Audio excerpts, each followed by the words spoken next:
عزیز دوستو، بزرگ اور بھائیوں، اللہ تعالیٰ نے قرآن مجید میں ارشاد فرمایا کہ وَبَشِّرِ الَّذِينَ آمَنُوا وَعَمِلُوا الصَّالِحَاتِ، اے محبوب علیہ السلام خوشخبری دے دیں ان لوگوں کو جو ایمان لائے اور جنہوں نے نیک اعمال کیے، اَنَّ لَهُمْ جَنَّاتٍ تَجْرِي مِن تَحْتِهَا الْأَنْهَارُ، ان کے لیے جنت ہے، اور جنت وہ ہے جس کے نیچے نہریں بہہ رہی ہیں۔ اللہ تبارک و تعالیٰ نے اپنے محبوب کریم صلی اللہ تعالیٰ علیہ وسلم کے غلاموں کو خوشخبری سنوائی، اور سنوائی بھی حضور کے مقدس لبھائے مبارکہ سے۔ آپ انہیں خوشخبری دے دیں کہ ان کے لیے جنت ہے، باغات ہیں، اور باغات وہ ہیں جن کے نیچے نہریں رواں دواں۔ لیکن کن لوگوں کو؟ جو ایمان لائے اور جنہوں نے نیک اعمال کیے۔ کچھ نہ کچھ انسان کو نہ عمل کرنا چاہیے۔ وہ جو عمل ہے نا، کوئی بندہ اپنے عملوں سے جنت میں نہیں جائے گا، جنت میں خدا کے فضل سے جائے گا۔ لیکن یہ جو اعمال ہیں نا، یہ سبب بنیں گے اللہ کی رحمت کا، یہ ذریعہ بنیں گے خدا کے کرم کے متوجہ ہونے کا۔ جب ہم نیک اعمال کریں گے تو اس عمل کی وجہ سے رحمت ہوگی، اور وہ رحمت ہمیں اللہ کے قریب بھی لے جائے گی، اور اس رحمت کی برکت سے رب جنت بھی عطا فرمائے گا۔ ہمارے ہاں یہ ہوتا ہے کہ ہم زیادہ تر چیزوں کو تقریر سننے کی حد تک لیتے ہیں، اچھی نصیحت کا لطف ضرور حاصل کرتے ہیں، اچھے جملے کو اپنے دل میں اس کی فرحت ضرور محسوس کرتے ہیں، لیکن عمل کی طرف نہیں بڑھتے۔ اس کا نقصان یہ ہوتا ہے کہ یہ معاذ اللہ ایک باقاعدہ شعبہ بن جاتا ہے کہ میں نے بڑی خوبصورت تیار کر کے تراش خراش کر کے بات کرنی ہے، بڑی عمدہ کرنی ہے۔ اچھے ادیب تو پیدا ہوتے ہیں، اچھے خطیب، اچھے واعظ، اچھے سننے والے، داد دینے والے تو پیدا ہوتے ہیں، لیکن اگر عمل کا شوق نہ پیدا کیا جائے تو پھر باتیں نشستن گفتن برخاستن تک رہ جاتی ہیں، اس کا لطف نہیں آتا۔ پھر تو تقریریں ہو رہی ہیں، ہوتی ہیں اور ہوتی رہیں گی، نتیجہ کیا نکلا؟ جو آدمی کہتا ہے میں اتنے سالوں سے تقریر سن رہا ہوں، تو سوال یہ ہے کہ بھئی اتنا سننے کے بعد تم سنورے کتنا؟ سننے کا ایک ہی مقصد زندگی میں آپ سمجھ لیں کہ سننے کا مطلب سنورنا ہے، اور اگر آپ نے خیر کی بات سنی اور آپ سنورے ہی نہیں، میں آپ کو دعوت فکر دیتا ہوں۔ نبی پاک صلی اللہ تعالیٰ علیہ وسلم نے ارشاد فرمایا، ایک عورت تھی، طوائف تھی، ساری زندگی اس کی گناہوں میں گزری معاذ اللہ۔ پھر وہ ایک کنویں کے پاس سے گزر رہی تھی، ایک پیاسا کتا اس نے وہاں پیاس سے تڑپتے سسکتے دیکھا، اور پھر اس نے اپنے جوتے کو لٹکا کر اپنے دوپٹے کی مدد سے یا جیسے اس سے ممکن ہو سکا اس نے پانی نکالا، کتے کو پلایا، اللہ نے اس کی بخشش فرما دی۔ آپ ماشاءاللہ ہزاروں میں لوگ ہیں، آپ نے بڑی جلدی مجھے یہ بتانا ہے، یہ حدیث آپ نے پہلے بھی سنی ہوئی ہے نا؟ میرا خیال ہے کوئی بندہ نہیں رہا جس نے نہ سنی ہو، سنی ہوئی ہے نا ہم نے الحمدللہ۔ اتنے سارے بندے جو یہاں موجود ہیں انہوں نے سنی ہوئی ہے، تو ظاہر ہے امت مسلمہ میں جتنے لوگ ہیں ڈھیر ساروں نے یہ بات سنی ہوگی۔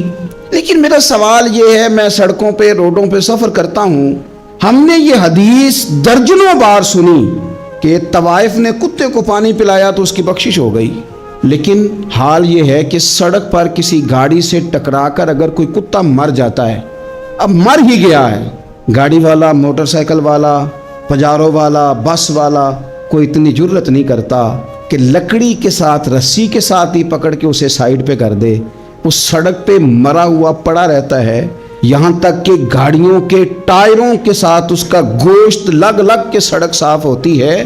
اس محبوب کے ماننے والے، جس محبوب نے بتایا کہ طوائف نے پانی پلایا تھا، اور ہمیں سمجھ بھی آ گئی اور حدیث پڑھ بھی لی اور سن بھی لی، پھر اس ملک کی جو مسلمانوں کا ملک ہے اس کی سڑکوں پر مرے ہوئے کتوں کو اٹھائے بھی کوئی نہ، اور زخمی کتا زخمی ہو ہی گیا ہے، اب اسے سڑک سے سائیڈ پہ ہی کر دیا جائے کم از کم، تاکہ اس کی اگر جان باقی ہے تو بچ جائے۔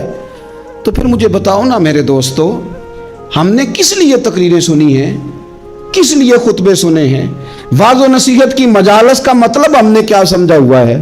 تقریر، تحریر، تصنیف، اچھی گفتگو، اچھا جملہ، اس کا معنی ہم کیا سمجھتے ہیں؟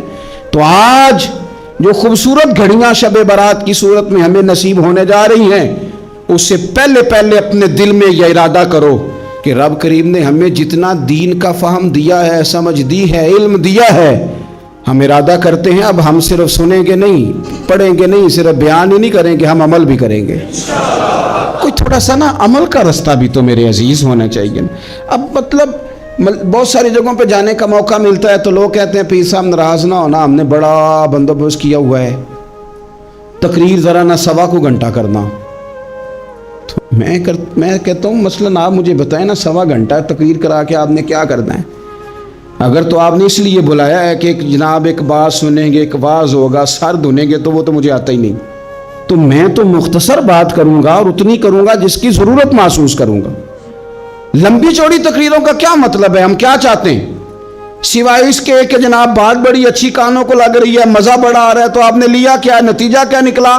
میرے رسول پاک علیہ السلام کے صحابہ جو حضور سے نصیحتیں لیتے تھے وہ کیسی تھی؟ حضرت عبداللہ بن بسر رضی اللہ تعالیٰ عنہ حاضر بارگاہ ہوئے، آ کے عرض کی یا رسول اللہ صلی اللہ علیہ وسلم میں آیا ہوں سونے، پتہ نہیں دوبارہ آ سکوں کہ نہ آ سکوں، حضور پتہ نہیں موقع ملے نہ ملے، ایک بات مجھے بتا دیں، میں اس پہ عمل کروں گا، میری زندگی بھی بن جائے اور آخرت بھی بن جائے۔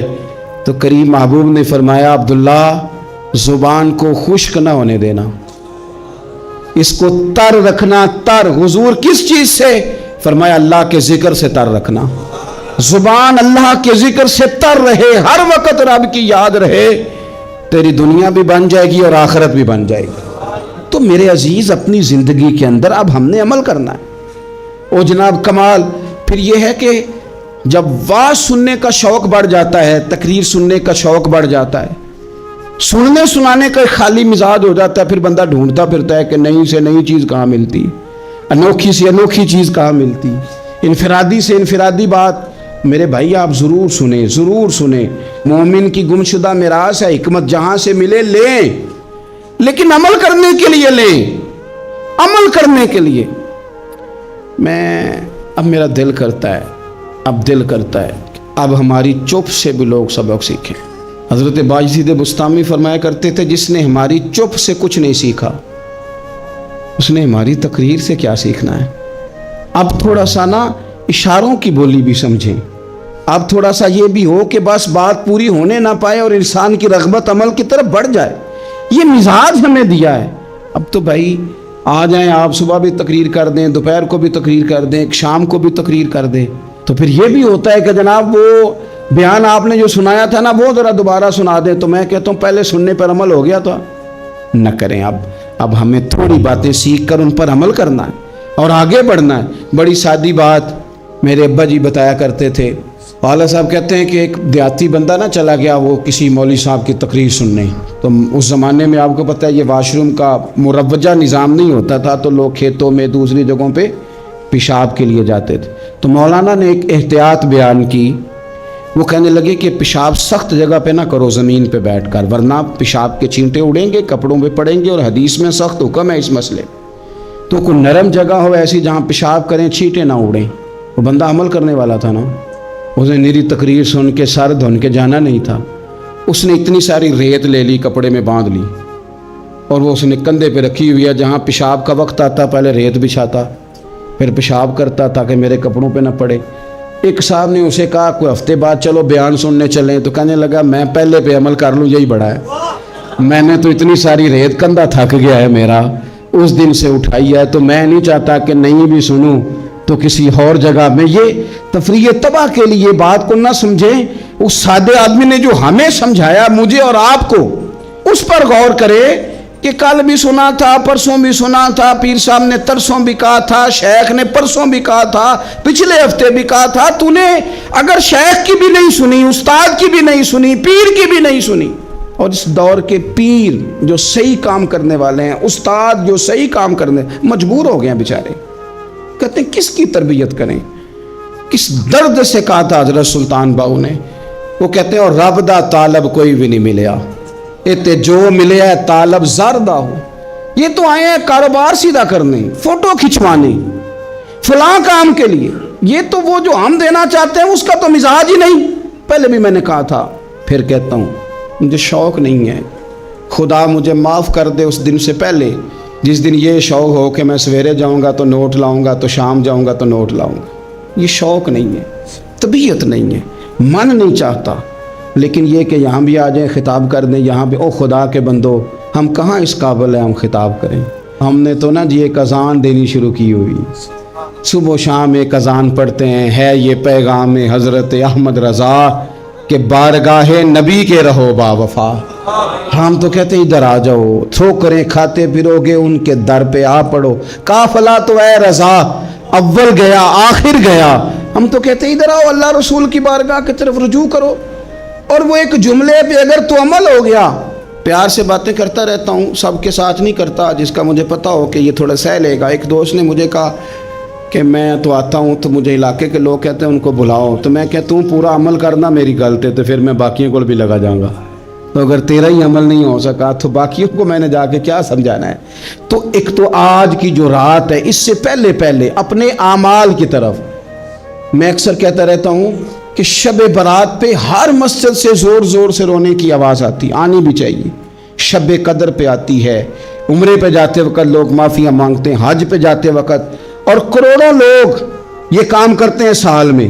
اگر 25 لاکھ 26 لاکھ آدمی یا 50 لاکھ آدمی حج کرتا ہے اور وہ جانے سے پہلے معافی مانگ کے گیا، توبہ کر کے گیا ہے، اور کروڑوں لوگ ہیں جو شب قدر میں ہیں، شب برات میں ہیں، اور انہوں نے کھل کے توبہ کی ہے، تو پھر میرے بھائی سویرے کرپشن ختم ہونی چاہیے نا ملک سے، سویرے 75% جھوٹ ختم ہونا چاہیے نا۔ ساری رات تو لوگوں نے توبہ کی تھی، صبح 80% حقوق العباد کا مسئلہ حل ہونا چاہیے تھا کہ نہیں ہونا چاہیے؟ صبح ملاوٹ بہت حد تک ملک سے ختم ہونی چاہیے۔ تو کیا ہم نے سمجھ لیا ہے؟ ہم نے یہ سمجھا ہے کہ شب برات پہ بھی بس ایک رسم ادا کرو، آؤ تھوڑی توبہ کرو چھٹی کر جاؤ، آئیے شب قدر تو توبہ کرو چھٹی کر جاؤ۔ کیا یہ ہم نے مطلب سمجھ لیا؟ حج کرنے گئے، رب کی بارگاہ میں حاضر ہوئے، رسول کریم کی بارگاہ سے بھی جو ہو کے آ جائے اور بدلے ہی نہ، وہاں تک جائے اور بدلے ہی نہ۔ مدینے گئے، کعبے گئے، کربلا گئے، جیسے گئے تھے گھوم پھر کے ویسے ہی آ گئے۔ نتیجہ کیا ہے؟ اپنی زندگی نتیجہ خیز بنائیں۔ آج اس خوبصورت موقع پر جب شب برات ہمارے سامنے کھڑی ہے، اپنے ذہن میں تہیہ کریں کہ اب ہم نے بدل جانا ہے۔ شوگر ہو جائے تو بدلنا پڑتا ہے، اللہ معاف کرے چینی چھوڑنی پڑتی ہے، من پسند مٹھائیاں چھوڑنی پڑتی ہیں، بدلنا پڑتا ہے۔ بلڈ پریشر ہو جائے تو یارو بدلنا پڑتا ہے۔ اگر انسان کو خدا نہ خواستہ کوئی مرض لگ جائے تو بدلنا پڑتا ہے۔ اولاد پیدا ہو جائے تو بدلنا پڑتا ہے۔ گھر میں بیٹیاں پیدا ہو جائیں تو بوڑھے باپ کو بدلنا پڑتا ہے۔ بال سفید آ جائیں تو پھر بھی تو بدل جانا چاہیے نا۔ انسان کی عمر 40 سال ہو جائے تو پھر بھی تو بدل جانا چاہیے۔ شب برات پہ توبہ کرے تو پھر بھی تو بدل جانا چاہیے۔ اب بدل جائیں، اب ہم بدل جائیں۔ اب نہ درد ہوتی ہے، گاڑی میں بیٹھیں تو کمر پہ درد ہوتی ہے، اب ہم بدل جائیں۔ اب لوگ بتاتے ہیں تیرے بال سفید ہونے لگ گئے، اب ہم بدل جائیں۔ اب لوگ ہمیں کہتے ہیں بچے جوان ہو گئے، اب ہم بدل رہے نا یارو۔ اب لوگ ہمیں کہتے ہیں کہ اوہو اب تو آپ اٹھتے وقت زمین پہ پہلے ہاتھ رکھتے ہیں پھر اٹھتے ہیں، اب بدل نہ جائیں۔ اب محسوس ہوتا ہے کہ نیند گہری نہیں آتی، اب محسوس ہوتا ہے کہیں کہیں جسم میں تکلیف ہے، اب بدل نہ جائیں۔ اب نہ کئی کلاس فیلو چلے گئے دنیا چھوڑ کے، بدل نہ جائیں۔ اپنے بہن بھائیوں میں سے کئیوں کا جنازہ پڑا، بدل نہ جائیں۔ ہم میں سے کئیوں نے ماں باپ دفن کر دیے، پھول ڈال دیے قبروں پہ، بدل جائیں۔ اب وقت تھوڑا رہ گیا، اب کچھ تبدیلی کی طرف آئیں، اب توبہ صحیح والی کر لیں، اب استغفار دل سے پڑھ لیں، اب تبدیل ہو جائیں، اب اپنے اندر باہر کچھ تبدیلیاں لائیں، اب اپنے ظاہر اور باطن کو سنواریں۔ اب اللہ رسول کی بارگاہ میں جانا ہے نا، تو کوئی ایسا نہ ہو شرم آئے حضور کے سامنے کھڑے ہوتے، حیا آئے نبی کریم کی بارگاہ میں کھڑے ہوتے۔ اب کچھ تبدیلی لائیں، آج ارادہ کریں کہ آج جو توبہ کریں گے وہ صحیح والی کریں گے، آج جو وہاں استغفار کریں گے اللہ کے حضور حاضر ہو کے تو وہ صحیح والا کریں گے۔ اب کچھ تبدیلی کا مزاج لائیں۔ اور پھر ایک اور بات بھی عرض کروں،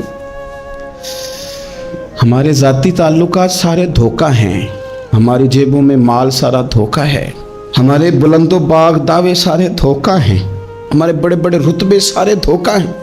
بڑے تعلقات تھے بیٹے کے، پر ماں بیمار تھی تو اسے صحت تو نہیں تعلقات کی وجہ سے مل سکی۔ بڑے تعلقات تھے نا بیٹے کے، لیکن جب بیماری زور پکڑ گئی تو پھر کیا کر سکا کوئی؟ بڑے تعلقات تھے، بڑا پیسہ تھا جیب میں، بڑا کچھ تھا، لیکن جب جناب اسرائیل آئے تو پھر کوئی کچھ بھی نہ کر سکا، پھر اپنے رہ گئے، اور جس کو جانا تھا وہ سب چلے گئے۔